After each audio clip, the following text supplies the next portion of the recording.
ऐसे नहीं, मुझे पता ही नहीं चल रहा मैं किन लोगों के बीच में बैठा हूं। यस, 1 2 3।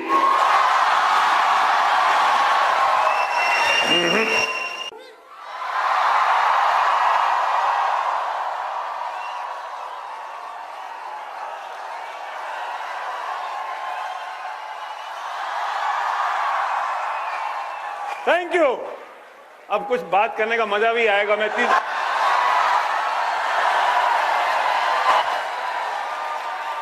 सुनो, मैंने सिर्फ एक कोट उतारा, इसके आगे उतारने वाला नहीं हूं मैं इतनी देर से सोच रहा था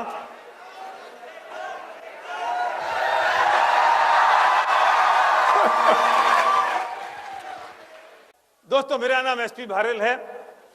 मेरा अपना एक बिजनेस है जिसमें मैं लोगों से प्यार करता हूं, लोगों के साथ काम करता हूं और ऐसी कुछ लोगों के साथ ट्रेनिंग करता हूं, जैसे आज आपके साथ आया हूं।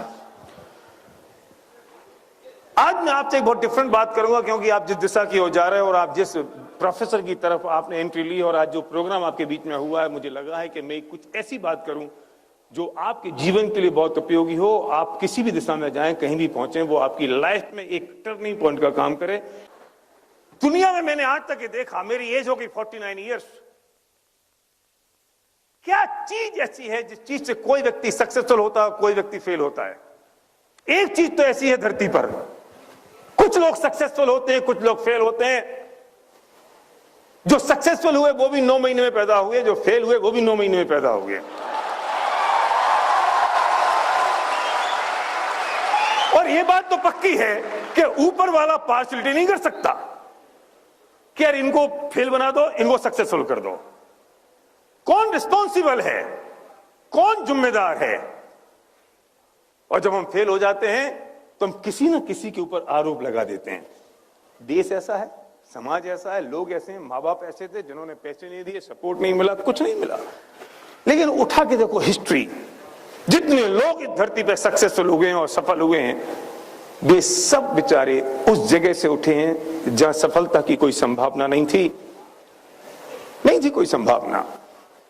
तो मैंने बहुत डीप में स्टडी की, तब मुझे पता चला एक चीज ऐसी है, अगर वो चीज आपके पास है तो दुनिया में आपकी सफलता कोई रोक नहीं सकता, और वो चीज अगर आपके पास नहीं है तो धरती पर कोई आदमी आपको सफल नहीं कर सकता। तैयार हो सुनने के लिए? इतनी जोर से क्यों चिल्ला रहे हो यार? वो एक चीज इतनी इंपॉर्टेंट है, इतनी जरूरी है, जिसका नाम है ड्रीम, सपना। मैं बचपन से सुनता आ रहा था कि ज्यादा ऊंचे सपने नहीं देखने चाहिए क्योंकि कभी पूरे नहीं होते। मैं सुनता आ रहा था कि उतने पैर पसारो जितनी लंबी चादर हो। मैं सुनता आ रहा था कि भाई सपने तो रात के सपने होते हैं, कभी पूरे नहीं होते। सपने क्यों देखना चाहिए? लेकिन आज मैं आपसे बात करूंगा क्यों सपने देखना चाहिए और ये सपने कैसे पूरे होते हैं और सपने क्यों जरूरी हैं, इसकी बात हम आज आपसे करेंगे। क्यों एक आदमी सक्सेसफुल होता है और दूसरा आदमी फेल हो जाता है? आखिर क्यों? एक ही कारण है, जो आदमी सक्सेसफुल होता है उसने जिंदगी में कुछ सपने संजोए हैं, उसके पास एक ड्रीम है, उसके पास एक रीजन है, उसके पास एक कारण है, उसके पास एक वजह है, उसके पास कोई गोल है, कोई टारगेट है, कोई स्ट्रॉन्ग बर्निंग डिजायर है। और दूसरा शायद सिर्फ ये सोचता रहता है कि पॉसिबल नहीं हो सकता। वो सिर्फ ये देखता रहता है कि कैसे पॉसिबल होगा, वो ये सोचता रहता है कि शायद ये मेरे लिए नहीं है। क्या होता है ड्रीम? हो सकता है आप में से कुछ लोग सोचते होंगे कि नहीं, अरे यार क्यों सपने देखना है, ये तो पूरे नहीं हो सकते। ड्रीम किसे कहते हैं? ड्रीम मतलब होता है एक गोल, एक लक्ष्य, एक टारगेट, एक इच्छा, ज्वलंत इच्छा, कुछ तमन्ना। लेकिन समस्या यह है कि धरती पे 97% लोग ऐसे हैं जो सपनों के बारे में सोचते भी नहीं हैं। और मजे की बात यह है कि दुनिया में हर एक इंसान को काम तो सपनों के लिए ही करना पड़ता है, ये अलग बात है कि आप अपने सपनों के लिए काम करते हो या किसी और के सपनों के लिए काम कर रहे हो। काम तो सपनों के लिए ही होगा मेरे दोस्त। कोई अगर प्राइवेट जॉब में तो वो सेठ जी के सपनों के लिए काम करता है, कोई अगर स्टेट गवर्नमेंट के जॉब में तो सीएम के सपनों के लिए काम करता है, कोई सेंट्रल गवर्नमेंट है तो पीएम के सपनों के लिए काम करता है, कोई एक मजदूर अगर तसले में ईंट भर के यहां से वहां डाल रहा है तो वो उस आदमी के सपनों के लिए पूरा कर रहा है जिसने मकान बनाने का सपना पूरा किया या सपना देखा। कोई भी इंसान धरती पे काम तो सपनों के लिए ही करना पड़ेगा भाई। ये अलग बात है कि तुम अपने सपनों के लिए काम करते हो किसी और के सपनों के लिए। सपने कैसे होने चाहिए, इंपॉर्टेंट ये है। सपना होना चाहिए एक इमोशनल, जिसके पीछे कोई स्टोरी हो, जिसके पीछे कोई चुभन हो, जिसके पीछे कोई एक कारण हो। दो तरह के ड्रीम होते हैं, होता है सुपरफिशियल, होता है इमोशनल। सुपरफिशियल ड्रीम आपका ड्राइविंग फोर्स नहीं बन सकता। एक इमोशनल ड्रीम चाहिए। वो सपना अगर याद आ जाए तो आंखों में आंसू आ जाए, वो सपना याद आ जाए तो शरीर के रोंगटे खड़े हो जाएं, वो सपना अगर याद आ जाए तो शरीर में फरूरी हो जाए आ जाए, वो सपना याद आ जाए तो आदमी चैन से बैठ नहीं सके। उसे कहते हैं रियल ड्रीम। सोचो जरा, कभी आपने क्या उसके बारे में सोचा है? कभी? मुझे इसके लिए एक बहुत बढ़िया स्टोरी याद आती है। वो स्टोरी आप सुनोगे तो उछल पड़ोगे, और आपको उछलने की पूरी ताकत, पूरी छूट है। जब तक मेरा सेशन है तब तक, मेरे बाद में नहीं। एक कुत्ता था और एक था खरगोश।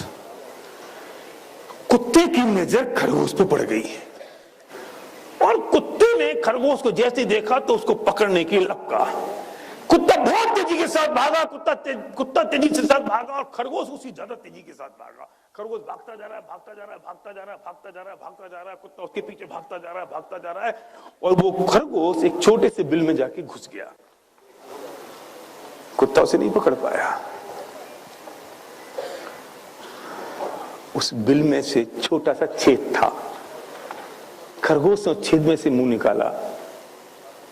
कुत्ते ने हाँफते हाँफते उससे पूछा, खरगोश, मैं तेरे से ताकत में बहुत बड़ा हूं, मैं शरीर से बहुत बड़ा हूं, मैं तेरे से तेज भाग सकता हूं, लेकिन ये क्या हुआ कि मैं तुझे पकड़ नहीं पाया? खरगोश की आंखों में आंसू थे। उसने डबडबाई आंखों से कहा, कुत्ते भाई, तुम अपने लंच के लिए दौड़ रहे थे और मैं अपनी लाइफ के लिए दौड़ रहा था।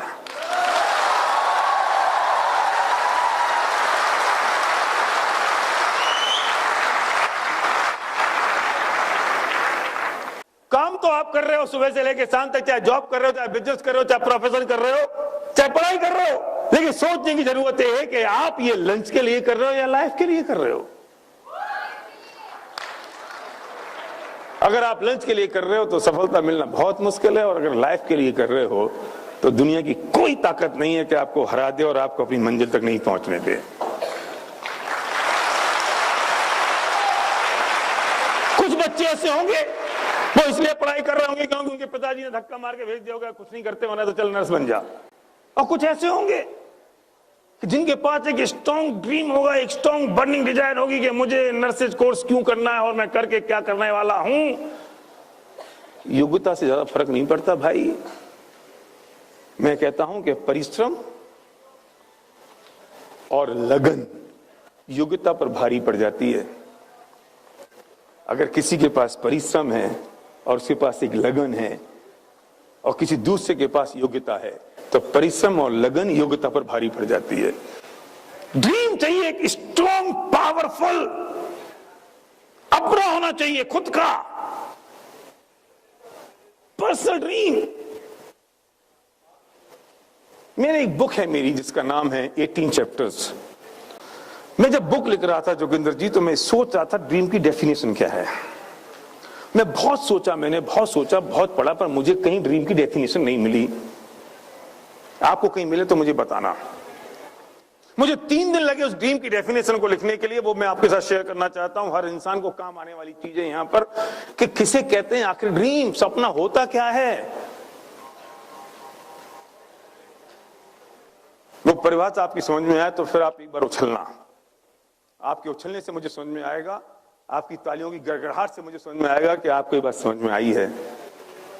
वर्तमान में, मैं ड्रीम परिभाषा की बात कर रहा हूं, ड्रीम की।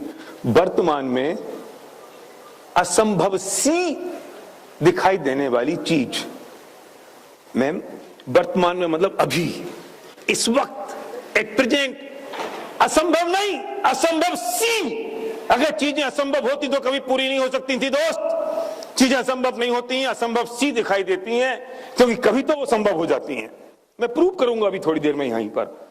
वर्तमान में असंभव सी दिखाई देने वाली चीज के बारे में सोचना, वो है सपना।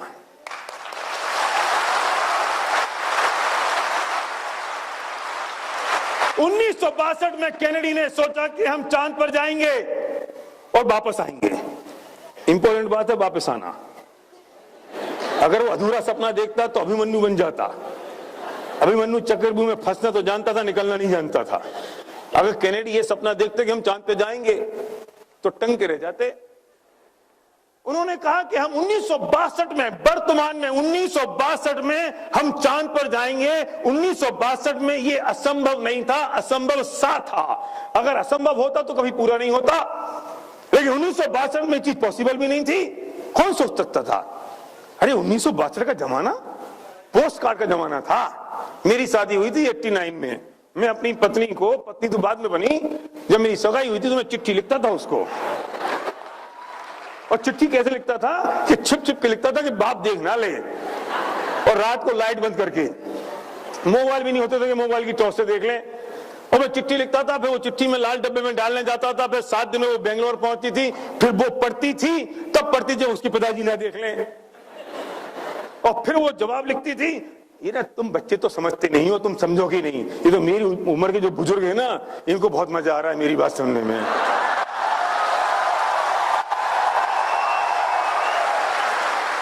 अरे बेटा 1 महीना लगता था, यहां से मैं चिट्ठी लिखता था, उसके पास जाती थी, वो पढ़ती थी, वो लिखती थी, फिर मौका निकाल के लाल डब्बे में डालने जाती थी। फिर मेरे पास आती थी तो मैं ढूंढता था कि चिट्ठी आई है, आई है। 1 महीना लगता था। अरे आज की जनरेशन क्या है साहब, ये व्हाट्सएप का जमाना है। लड़की ने भेजा हाय, लड़का बोलता है हु। और अगर लड़के ने भेजा हाय और लड़की हु भेजने में 5 मिनट लग जाए, लड़का कहता अभी चक्कर क्या है, तू मुझे अपना फोटो भेज, सेल्फी भेज, तू किसके साथ है। ये व्हाट्सएप का जमाना है, हमारा पोस्ट कार्ड का जमाना था। और 1962 में केनेडी ने सोचा चांद पर जाएंगे। पोस्ट कार्ड के जमाने में असंभव सा था, लेकिन केनेडी ने सोचा। और जब केनेडी ने सोचा तो केनेडी का सपना बना, और सपना बना तो पूरा हुआ। भारत का सपना क्यों नहीं बना? भारत क्यों नहीं गया चांद पर 1962 में? क्योंकि भारत ने सोचा ही नहीं। भारत सोच लेता तो भारत का बन जाता। एडिसन हुआ है, उसने सोचा कि अगर रात दिन की रोशनी रात को भी हो सकती है। नहीं सोचा कि यार जो दिन में रोशनी है वो रात को हो सकती है। कैसे होगी पता नहीं, मालूम नहीं कैसे होगी, आई डोंट नो, पर हो सकती है। सोचा। कब सोचा? जब ये असंभव सा था, seemed to be impossible। Edison ने सोचा तो उसने बिजली बनाई। एसपी भारवेल भी बिजली बना सकता था, लेकिन मैंने सोचा ही नहीं। नरेंद्र मोदी जी प्रधानमंत्री बने, ये पहले प्रधानमंत्री बने या पहले सोचा? नहीं, पहले बन गए होंगे, बाद में सोचा होगा अच्छा है मैं पीएम बन गया। जब वो प्रधानमंत्री बने तो उनसे पहली बार ये पूछा गया कि आपको कैसा लग रहा है, पत्रकारों ने, तो उन्होंने कहा आपके लिए नई चीज होगी, लेकिन मैं तो ये चीज कई बार देख चुका हूं का मतलब मैं विजुलाइज कर चुका हूं कि now I am the PM of the country. उन्हें पहले सोचा या पहले बने? और राहुल गांधी प्रधानमंत्री क्यों नहीं बने? उन्होंने सोचा ही नहीं।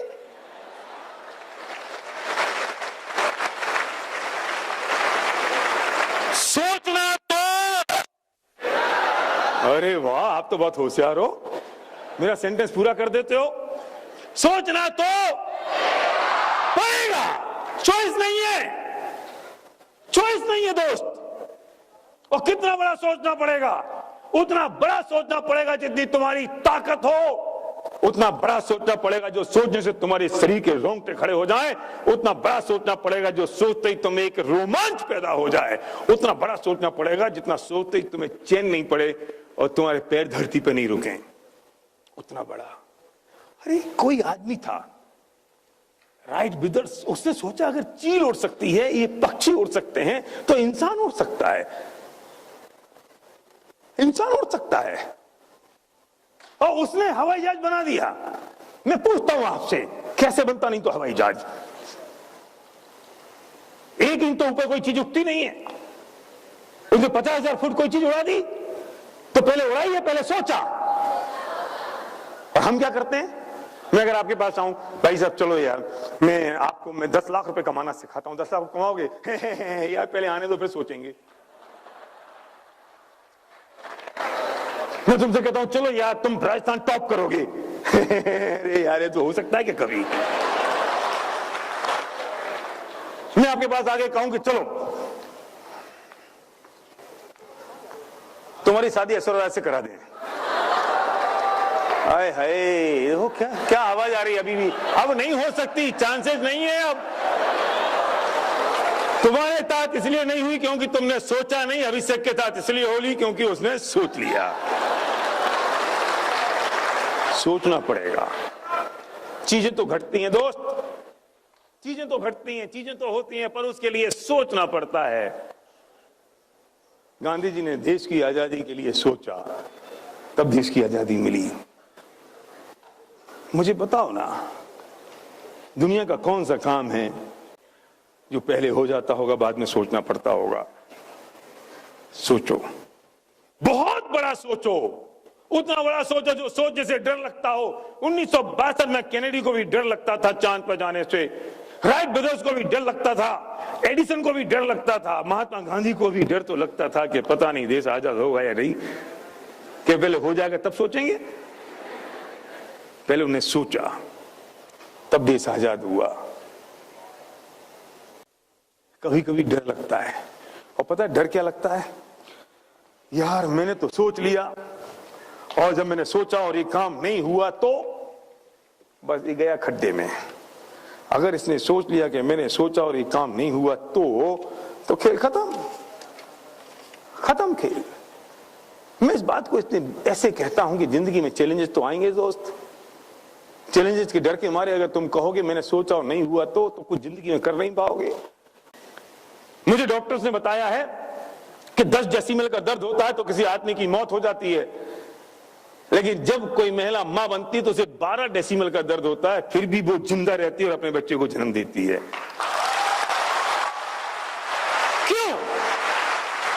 क्यों? अरे कितना मुश्किल है कि एक इंसान अपने अंदर पेट में दूसरे इंसान को पाल कर रखे और 9 महीने तक उसको केयर करे। वो बच्चा कभी लात मारता है, वो कभी सिर मारता है। ये तो उस मां से पूछो जो मां उस बच्चे को अपने पेट में रखती है। और मां को दर्द तो तब होता है कि जब वो बच्चा अपनी मां को छोड़ के चला जाता है, या मां को अपने घर से बाहर निकाल के हाथ पकड़ के वृद्धाश्रम में डालता है, तब उस मां को याद आती है कि अरे इसकी कितनी लातें मैंने पेट में सहन करी थी, इसको शायद याद भी नहीं होगा। लेकिन फिर भी वो मां अपने बच्चे को ये याद नहीं दिलाती है कि तेरी लातें मैंने अपने पेट में सहन करी हैं।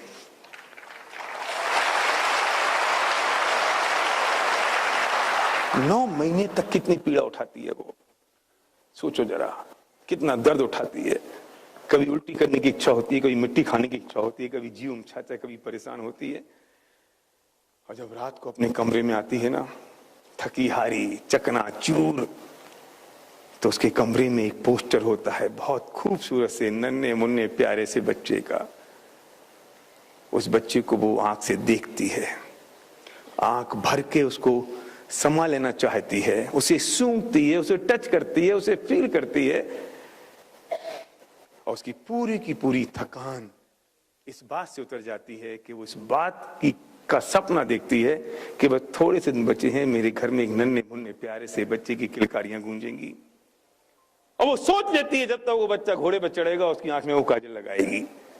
वो उसके सपना, उसकी सारी की सारी प्रसव पीड़ा को और प्रसव के दुख को खत्म कर देता है।